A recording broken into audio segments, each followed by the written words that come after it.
ராமேஸ்வர பள்ளி மாணவியின் படுகொலை வழக்கில் கொலையாளியை காவலில் வைக்க தற்போது ஆணை பிறப்பிக்கப்பட்டிருக்கிறது.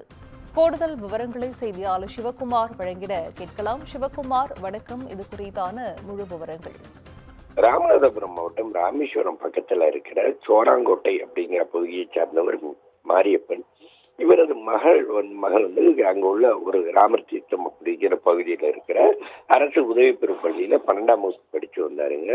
அதே பகுதியில மீன்பிடி தொழிலை செஞ்சு வந்து முனியராஜ் அப்படிங்கிறவரு அந்த பொண்ணை கடந்த 2 வருடமாக ஒரு தலையாக காதலிச்சிருந்திருக்காரு.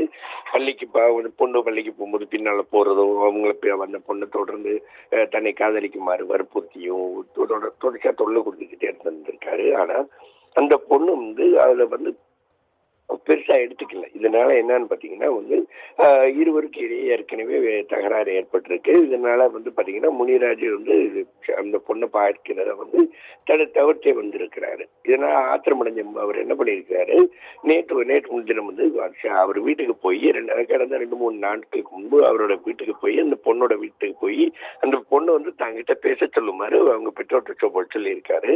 இது வந்து அவங்க வந்து பொண்ணை தொந்தரவு செய்யக்கூடாது அப்படின்னு சொல்லி கண்டிச்ச நிலையில நேற்று காலை பொண்ணு வழக்கம் போல அந்த சிறுமி வந்து வழக்கம் போல பள்ளிக்கு போகும்போது கத்தியால குத்தி கொலை செய்யறாரு அப்படின்றீங்க. உங்களுக்கு கொஞ்சம் இப்ப கடைசியா பேசணும் அப்படின்னு சொல்லி தடுத்து நிறுத்துறாரு. அப்போ நான் பள்ளிக்கு போகணும் அப்படின்னு சொல்லி அந்த பொண்ணு மறுக்கிற சூழ்நிலையில மறைத்து வைத்திருந்த கத்தியை எடுத்து அந்த பொண்ணோட கழுத்துல குத்திட்டு தப்பி விடுறாரு.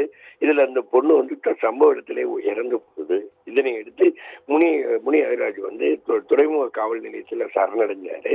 பெற்றோர் உறவினர்கள் ஏற்கனவே காவல் நிலையத்தை முற்றுகையிட்டு கடுமையான தண்டனை கொடுக்கணும் அப்படின்னு சொல்லி இது பண்ணிட்டு இருந்த நிலையில அவருக்கு வந்து தற்போது அவர் வந்து காவல்துறை ஏற்கனவே எடுத்திருந்த நிலையில தற்போது அவர் வந்து சிறையில் அடைக்கப்படுறாரு. சிறையில் அடைச்சிருக்கிறாங்க. அதாவது சொல்லப்படுறாரு, அவர் மேல வழக்கு பதிவு செஞ்சு அதன் அடிப்படையில தற்போது நீதிமன்ற காவலில் அவர் வந்து ஒப்படைக்கப்பட்டிருக்கிறாரு.